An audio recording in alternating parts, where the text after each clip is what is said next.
warahmatullahi wabarakatuh. Makin pas, makin pasti, Pas FM Pati. Selamat sore Mitra Pas, apa kabar Anda sore hari ini? Semoga semuanya dalam keadaan sehat dan juga semangat untuk menjalankan aktivitas ya. Amel kembali hadir untuk menemani Anda. Kali ini dalam program spesial Ruang Gizi, kerjasama Radio Pas FM Pati dengan Persagi, Persatuan Ahli Gizi Indonesia Pati. Yang di sore hari ini kita akan membahas mengenai lansia sehat dan dengan nutrisi tepat. Untuk Anda Mitra Pas yang ingin bergabung, bisa SMS ataupun WA di 085277999101, teleponnya di 0295385877, atau Anda bisa bertanya di kolom komentar live fanpage kami Radio Pas FM Pati 2. Sudah hadir bersama saya dua narasumber kita di sore hari ini, ada Mbak Nur Fitri Holida MG, ahli gizi dari Puskesmas Celua. Assalamualaikum, selamat sore Mbak Pipit. Waalaikumsalam, selamat sore Mbak Amel. Bagaimana kabarnya Mbak Pipit sore hari ini? Alhamdulillah baik. Alhamdulillah sehat, dari Celua jauh ya ini. Jauh. Ya. Ada juga Mbak Solekah AMG, ahli gizi dari Puskesmas Tayu 2. Assalamualaikum, selamat sore Mbak. Waalaikumsalam Mbak Amel, selamat sore. Ini juga jauh juga dari Tayu ya. Lumayan dari Celua dan Tayu. Oke. Di Berang Utara ya semuanya. Semuanya dari utara. Dari perbatasan Pati Jepara ya. Oke Mitra Pas, untuk tema kita lansia sehat dengan nutrisi tepat ini mungkin bisa dijelaskan dulu. Lansia ini dari usia berapa, dan agar tetap sehat, tetap nutrisinya bisa terjaga, bisa tepat, ini bagaimana? Monggo. Iya, makasih Mbak Amel. Halo Mitra Pas, selamat sore. Di sini tema kita ini ya menarik. Nah, ini kan untuk lansia. Nah, kita kategorikan lansia sendiri itu untuk usia 60 ke atas, atau bisa kita sebut juga untuk pralansia mulai dari 50 ke atas ya. Untuk lansia sendiri ya, untuk pemenuhan kebutuhan gizi itu harus diberikan dengan baik. Nah, kenapa? Karena memang untuk usia lansia sendiri itu metabolisme sudah mulai berkurang ya. Untuk fungsi-fungsi organnya juga sudah mulai berkurang. Nah, ini bagaimana cara menyiapi ya secara nutrisinya supaya tetap bugar di usia yang memang sudah tidak produktif tapi harus tetap produktif gitu. Oke, mungkin mau Mbak Solika, silakan. Nah, dari nutrisi yang tepat untuk lansia ini tentu ada tujuannya ya Mbak Amel ya. Tujuan gizi pada lansia emang menjadikan lansia tersebut itu dapat terpenuhi akan kebutuhan gizinya, baik itu gizi dari nutrisinya, gizi makro dan juga gizi mikronya. Nah, selain itu juga bisa terpenuhi kebutuhan jasmani. Nah, ini juga jasmaninya tuh harus sehat, juga rohaninya dan sosial budayanya ya secara memadai. Kemudian juga memelkan masalah kesehatan dengan penyakit degeneratif. Nah, ini untuk kebutuhan gizi lansia emang ada yang umum, ada yang khusus, tapi biasanya itu cenderung kebanyakan yang khusus karena pada lansia itu terdapat penyakit dari hipertensi, ada asam urat, kolesterol, diabetes dan lain-lain. Maka gizinya juga harus khusus sesuai dengan kebutuhan si lansia tersebut. Nah, selain itu juga tujuan dari gizi lansia terlindunginya lansia dari asupan makanan yang kurang tepat. Ya, itu banyak sekali ya yang harus diperhatikan ya Mbak Soleh ya mengenai untuk nutrisi lansia ini. Nah, untuk kebutuhan umumnya, kita harus tahu ya untuk kebutuhan lansia itu pembatasan beberapa makanan, terutama untuk makanan yang manis, yang glukosanya tinggi, ya. Karena balik lagi ya, karena memang metabolisme sudah mulai menurun ya Mbak ya. Jadinya paling tidak kita tetap membatasi beberapa asupan, antara lain makanan manis, pembatasan kemudian teh, kopi, garam ya, termasuk untuk konsumsi garam.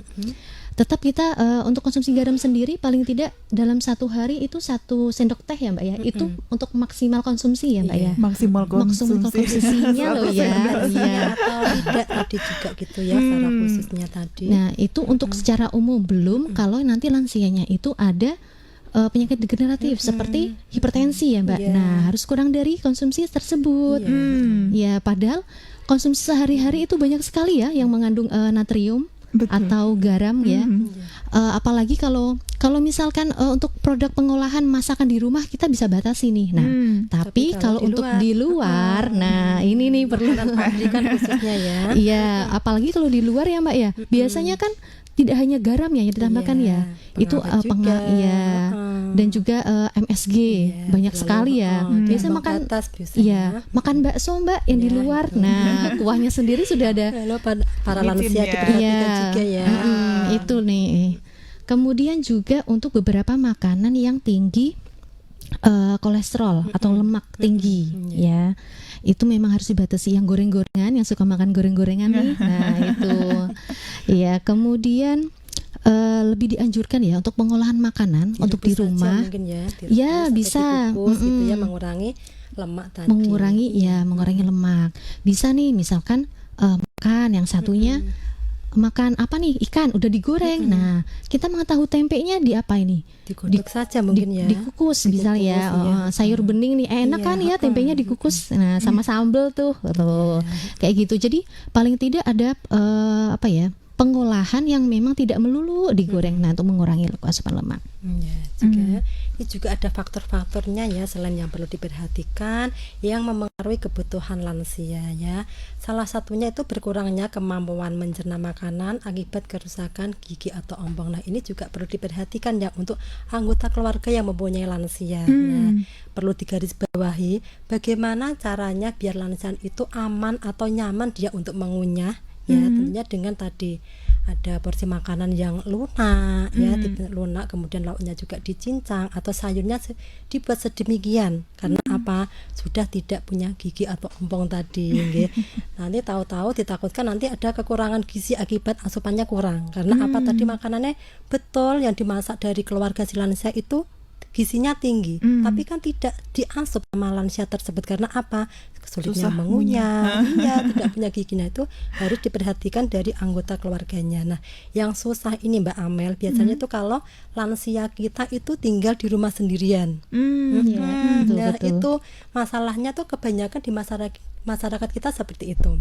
Untuk menyiapkan makanan aja beliaunya itu kan juga kesusahan atau malas ya, jadi makan seadanya. Bahkan ada makanan yang tinggi lemak atau tinggi kalori, terjadi obesitas. Bahkan yang tidak mau makan sama sekali atau makan mungkin 2 kali dalam sehari dengan porsi yang tidak mencukupi. Nah, itu juga menjadi kekurangan gizi pada lansia kita. Nah, itu sering terjadi karena yang sering ke puskesmas waktu ada prolanis yang dikeluhkan tuh seperti itu. Gitu ya. Oke, menarik sekali. Dan kita harus jeda dulu. Tapi ya, untuk Anda mitra Pas yang ingin bergabung, yang ingin bertanya juga masih kami tunggu. Anda bisa SMS ataupun WA di 085277999101. Teleponnya di 0295385877. Atau Anda bisa bertanya di kolom komentar live fanpage kami di Radio Pas FM Pati 2. Tetap ngepas di 101 FM Radio Pas Pati, saluran informasi warga Pati. 101 FM Radio Pas Pati, saluran informasi warga Pati, masih di program Ruang Gizi Mitra Pas, kerjasama Radio Pas FM Pati dengan Persagi, Persatuan Ahli Gizi Indonesia Pati. Dan sore hari ini kita masih membahas mengenai lansia sehat dengan nutrisi tepat ya, bersama dengan narasumber Mbak Nur Fitri Holida AMG dari Puskesmas Lua dan juga Mbak Solehah AMG dari Puskesmas Tayu 2. Untuk Anda yang ingin bergabung, yang ingin bertanya, masih kami tunggu. Anda bisa SMS ataupun WA di 085277999101. Teleponnya di 0295385877. Atau Anda bisa bertanya di kolom komentar live fanpage kami Radio Pas FM Pati 2. Sudah ada yang gabung di telepon. Halo, selamat sore. Dengan Ibu siapa ini? Selamat sore Mbak Amel. Iya, dari siapa ini? Dari Mama Tum, Mbak. Dari Mama Tum yang ada di Pule, monggo. Pertanyaannya apa Mama Tum? Iya, usia saya itu 55 dan saya kemarin cek gula itu di dokter itu gula saya tinggi 300 terus, gulanya. Iya, terus saya dikasih obat juga aku minum rutin. Terus cek yang kedua udah turun 170. Katanya udah normal.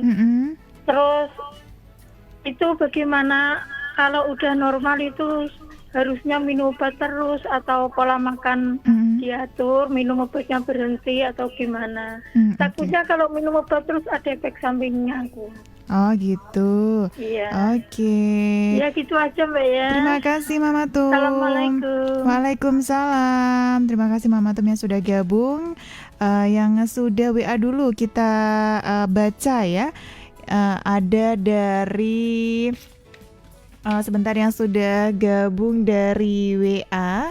Ini bertanya terkait dengan hipertensi. Ini apakah bisa menyebabkan stroke pada lansia ini?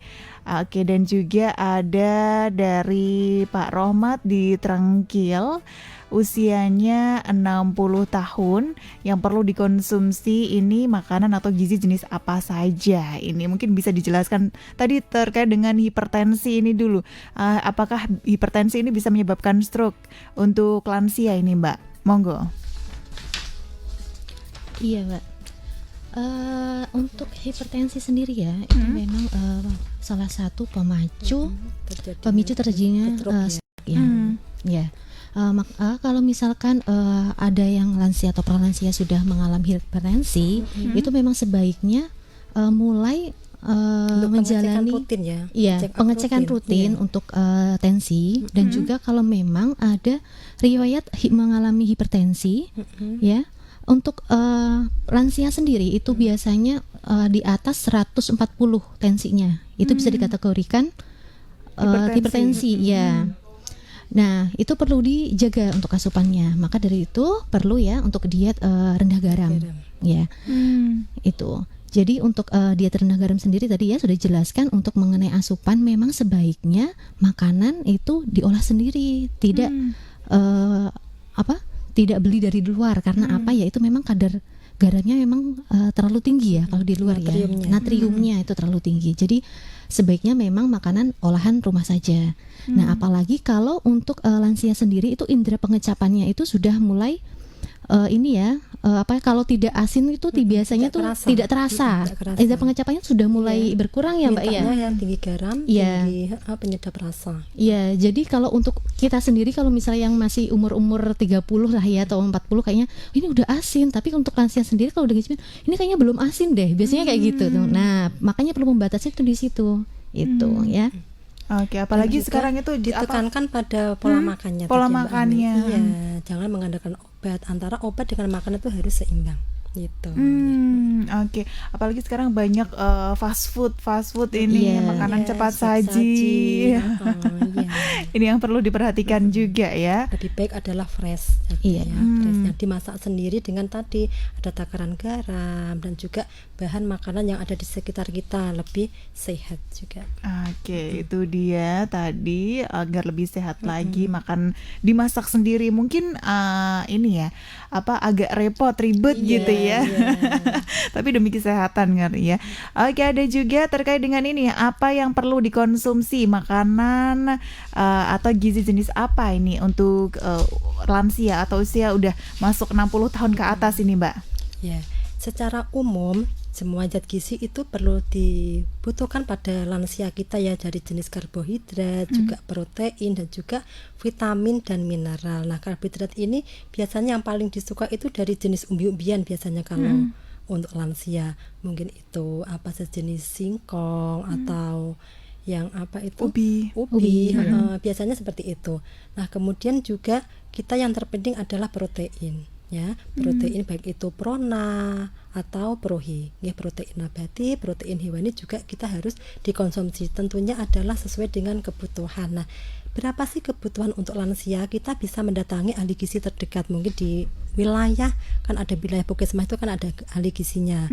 Bisa ke rumah sakit juga bisa. Nanti kan kita itu per individu biasanya. Tidak lagi kita kalau membicarakan tentang kebutuhan gizi itu tidak bisa penyuluhan, tapi dengan cara konseling.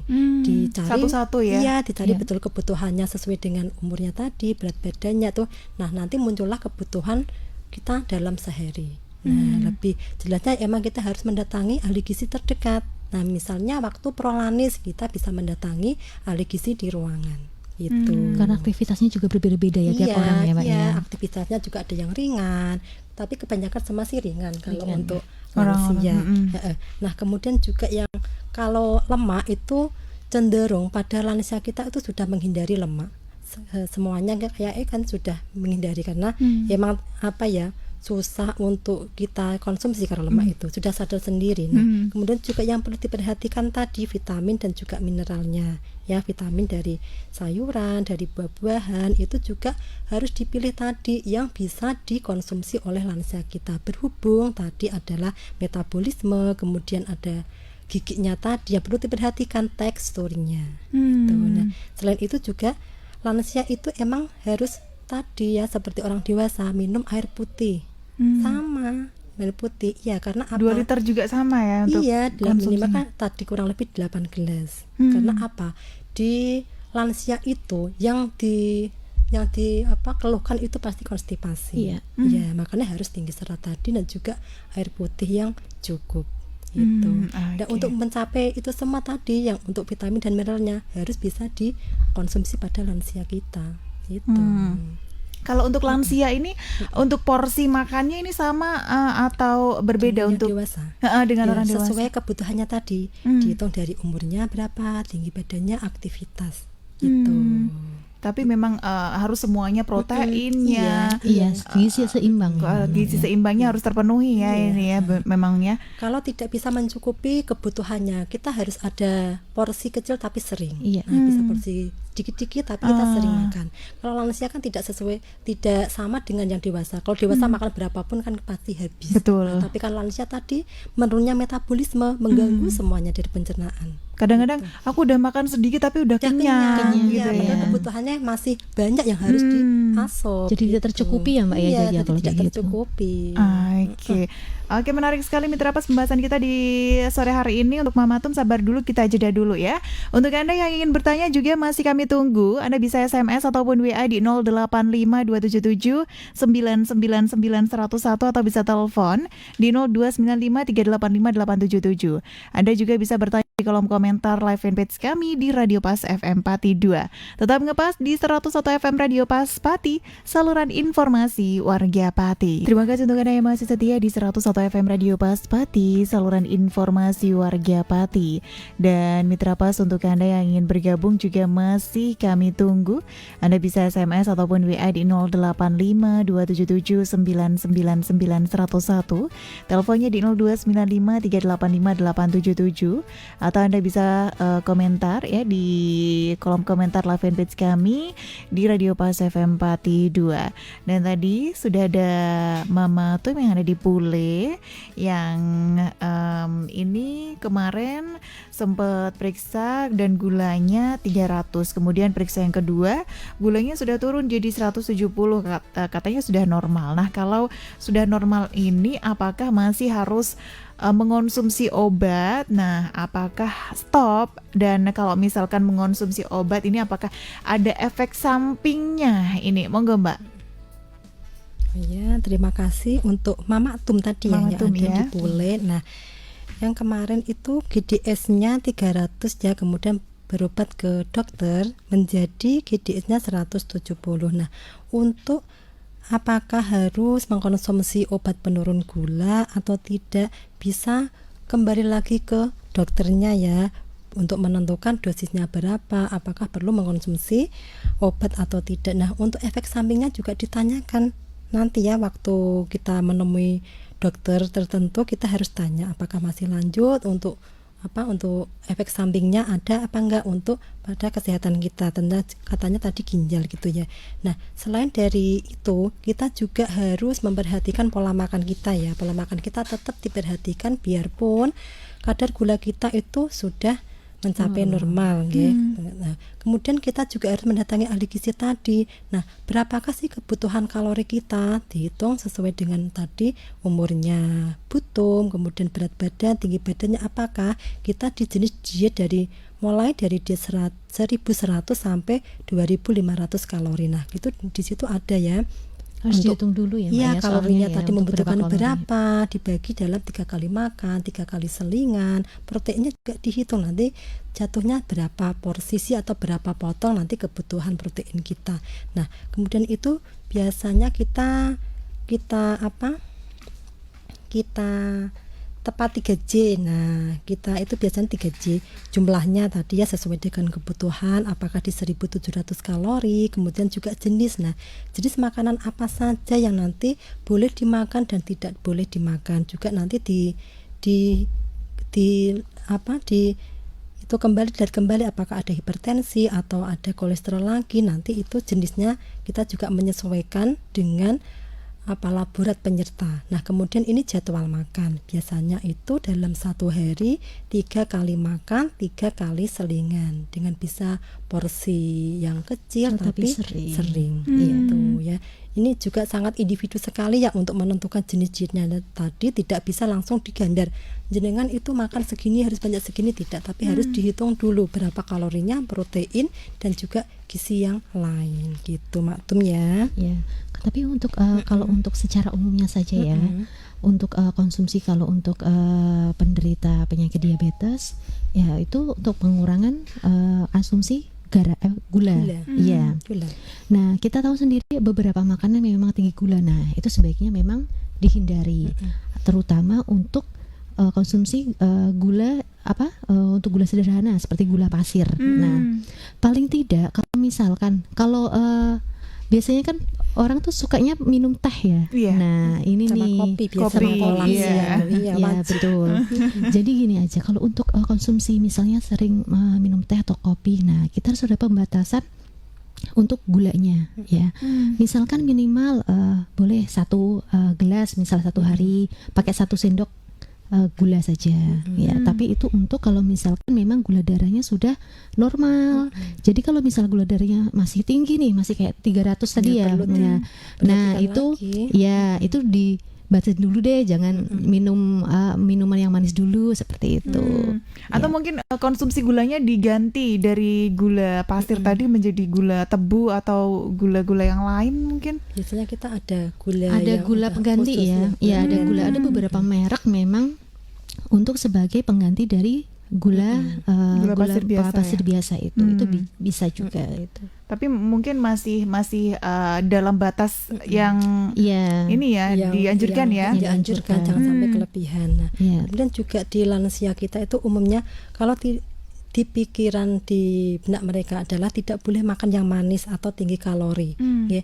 Yang dipikirnya itu hanya gula sama sirup, padahal untuk snack yang lain misalnya cake atau apa itu juga tinggi kalori tapi tidak diperhatikan. Makanya itu gulanya tetap tinggi. Karena tidak langsung itu ada gulanya ya. Yang digoreng itu kan kalorinya malah double, antara tepung-tepungan sama minyaknya itu juga kalorinya tinggi. Nah, itu dia tidak merasa kalau dia makan kalori yang tinggi karena gorengan atau cemilan itu asin. Itu ya. Apalagi produk kemasan ya Mbak ya, itu tinggi natrium, tinggi gula ya itu. Kita tidak bisa mengontrol itu berarti memang kalau dipikir-pikir makannya udah ini kok udah sesuai kok gitu ya. Makanan selingannya roti deh Mbak, kan sama aja ya.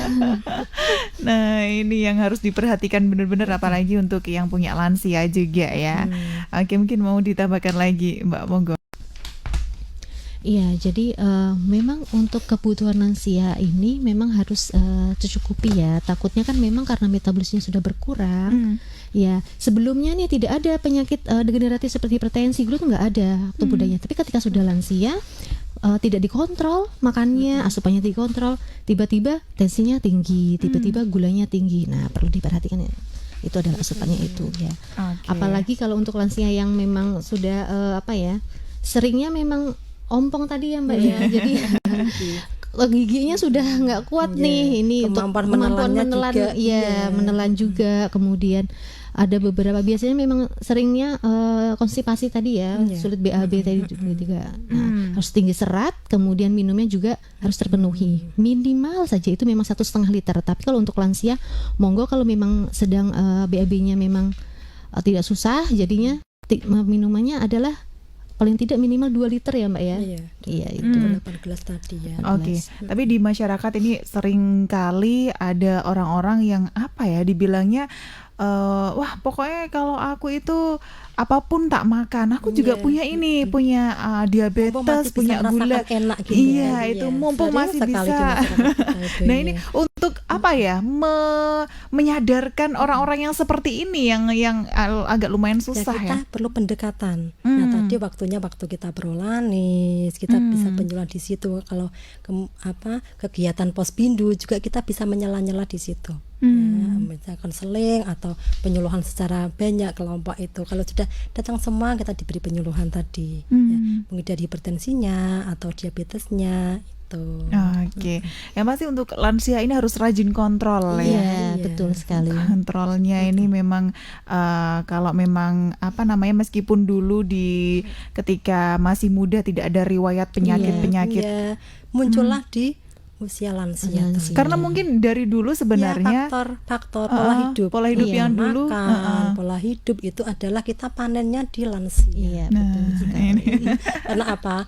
Kan aktivitas juga biasanya itu kurang. Kemudian makanannya tinggi lemak, tinggi kalori, itu berlebih. Jadilah menimbulkan tadi penyakit degeneratif di lansia tadi. Oke, menarik sekali Mitra Pas pembahasan kita di sore hari ini ya terkait dengan lansia, yang kita masih membahas terkait dengan lansia sehat dengan nutrisi tepat. Dan kita jeda dulu. Untuk Anda yang ingin bergabung, yang ingin bertanya juga masih kami tunggu. Anda bisa SMS ataupun WA di 085277999101 atau bisa telepon di 0295385877 atau Anda bisa bertanya di kolom komentar live fanpage kami Radio Pas FM Pati 2. Tetap ngebahas di 101 FM Radio Pas Pati, saluran informasi warga Pati. Masih setia di 101 FM Radio Pas Pati, saluran informasi warga Pati. Masih di ruang Gizi Mitra Pas, kerjasama Radio Pas FM Pati dengan Persagi, Persatuan Ahli Gizi Indonesia Pati, yang kita sore hari ini masih membahas mengenai lansia sehat dengan nutrisi tepat bersama dengan narasumber Mbak Nur Fitri Holida AMG, ahli gizi dari Puskesmas Luwak, dan juga Mbak Soleka AMG, ahli gizi dari Puskesmas Tayu 2 ya. Namun Mitra Pas, karena waktu kita terbatas, ini memang kita harus pamit undur diri. Namun sebelumnya mungkin untuk closing statement di edisi kali ini, monggo. Ya, terima kasih Mbak Mel. Iya Mitra Pas, ini akan dikasih ya mengenai tips makanan nih yang sehat ya, dan nutrisi yang tepat untuk lansia. Yang pertama itu adalah untuk proses pemasakan sendiri ya, itu menggunakan bumbu yang tidak merangsang ya, karena memang untuk pencernaan lansia sendiri itu kan sudah mulai menurun. Jadinya paling tidak memang harus dijaga untuk bumbu-bumbu untuk pengolahan dalam masakan. Kemudian jangan lupa nih yang tadi untuk pemakaian garam ya. Tidak dianjurkan untuk lebih dari 1 sendok teh per hari, apalagi untuk lansia yang sudah mengalami hipertensi. Nah, paling tidak asupannya memang kurang dari situ ya. Kemudian untuk lemak ya, paling tidak untuk pengolahan makanan nih tadi ya, misalkan yang satunya digoreng, yang satunya itu tidak digoreng. Jadi lebih variatif nih untuk pengolahan masaknya, tidak melulu digoreng begitu ya. Kalau untuk lansia yang memang mengkonsumsi susu, silahkan mencari yang susu rendah lemak ya, atau biasanya bisa disebut dengan susu skim. Ada beberapa produk ya, silahkan untuk mencari untuk yang rendah lemak. Kemudian untuk makanan sebaiknya yang tadi ya, untuk mengurangi konstipasi atau BAB-nya memang sulit ya, itu perbanyak makanan yang berserat. Biasanya makanan berserat itu kita ambilnya dari sayuran sama untuk buah ya. Kalau untuk buah silakan seperti misalkan cari buah yang memang bentuknya yang konsistensinya bisa lunak ya, jangan yang keras, karena memang untuk giginya kan sudah mulai ini ya, sudah mulai ompong ya, atau biasanya memang sudah tidak kuat lagi itu. Kemudian bisa untuk mengurangi gula ya, silakan memang lebih baik menghindari beberapa produk kemasan, kan memang tinggi gula tinggi garam ya, pengolahan sendiri lebih aman. Ya, kemudian untuk minyak nih ya, untuk menggoreng ya, silakan untuk sebenarnya minyak itu perlu untuk tubuh, tapi kalau berlebihan, nah itu yang bikin kolesterol nih. Minyak yang digunakan itu jangan sampai yang memang minyaknya sampai berapa kali gitu sampai hitam ya. Nah kalau memang sudah 1 atau 2 kali lah paling tidak kalau misal untuk menggoreng itu sudah dibuang sebaiknya, karena memang untuk minyak apabila sudah beberapa kali mengalami proses pemanasan yang tinggi itu nanti secara struktur kimia itu berubah, bukan jadi lemak yang baik lagi untuk tubuh, jadi lemah jahat ya kalau bisa disebut. Kemudian jangan lupa kalau memang ada lansia yang memang asupannya kurang atau memang sudah tidak berselera makan kadang ya, itu bisa porsi kecil tapi sering itu. Ada lagi Mbak? Tadi ya lunak tadi. Nah intinya adalah kita kembali lagi ke prinsip gizi seimbang ya, selain dari makanan yang ada di sekitar kita dengan berbahan pangan lokal tadi, tentunya adalah aktivitas nih. Lansia emang perlu adanya aktivitas tapi sering yang ringan saja aktivitasnya untuk tadi ya pola hidupnya tadi antara asupan juga pengeluaran kalori itu juga harus seimbang. Takutnya nanti kalau yang dipikir hanya asupannya saja nanti timbul masalah gizi yang tadi ada obesitas, gizi lebih gitu ya. Dan juga kita emang harus tadi biar tidak kekurangan vitamin D, kan ada itu ya untuk kekurangan vitamin D. Emang kita harus mungkin kena sinar matahari di pagi hari dengan jalan-jalan santai tadi untuk aktivitas kita juga diperhatikan. Oke, terima kasih untuk narasumber kita di sore hari ini, Mbak Pipit Soleka, yang memberikan materi luar biasa untuk kita terkait dengan lansia sehat dengan nutrisi tepat. Assalamualaikum warahmatullahi wabarakatuh. Waalaikumsalam warahmatullahi wabarakatuh. Terima kasih juga untuk Anda Mitra Pas yang sudah setia mengikuti program ini sampai akhir. Amel dan juga seluruh kerabat kerja yang bertugas pamit undur diri. Akhir kata informasi Pas FM Pasti. Wassalamualaikum warahmatullahi wabarakatuh.